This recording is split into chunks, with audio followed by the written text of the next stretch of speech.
Hey, this is the second video of our Pitch Perfect series.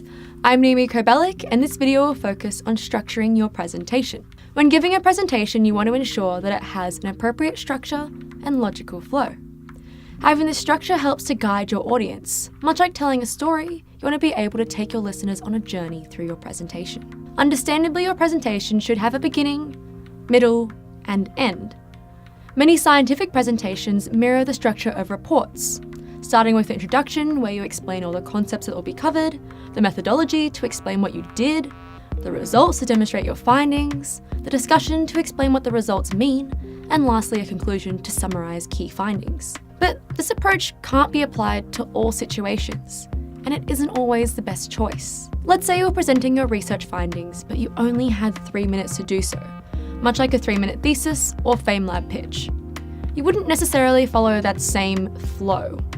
You would need to still have a logical structure with a beginning, middle, and end. Because of the limited time frame, you would want to start with a hook at the beginning, something that can engage your audience. This may be a question, a punchy statement, or it can even be your major finding. While untraditional, starting with your major finding first can often be a tool to engage listeners in shorter, punchier presentations. Have you ever noticed how great storytelling always has a good structure? Think back to a recent TED Talk you've watched.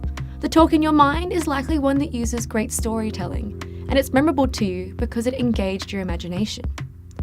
Some of the most memorable presentations are personal presentations, where you share your own individual story. Doing so allows you to give your audience insight into your unique experiences, and it's a great way to show your passion and drive. Think about how you're going to present and what kind of emotional journey you're taking your audience on. How do you want your audience to feel? Are you trying to shock them with the imminent rise of antimicrobial resistance?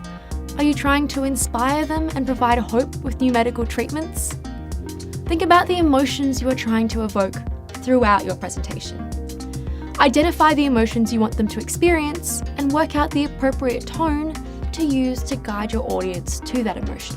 Is it going to be a roller coaster with highs and lows? Or instead, are you going to build up suspense and tension? Make sure you plan the emotional journey you'll be taking your audience on. A great way to evoke particular emotions is to take your audience to a place inside their mind, to provide enough explanation for them to imagine what you are saying themselves. Build the environment. Tell your story with enough depth and detail for the listener to imagine it all on their own, to create those emotions in their mind. You want your audience to leave knowing your key message and to be able to share and pass information on. You want your presentation to be memorable. Ensure that you have a clear and concise ending to your presentation, an easy chunk of information that your audience can remember and share. Think of it as the clear takeaway from your presentation, the purpose of what you're trying to convey. Above all else, make sure you plan this. Write out your structure with clear indications of how you need to convey particular sections, which tone is most appropriate, what emotions you want your audience to feel, and the main parts you want them to understand.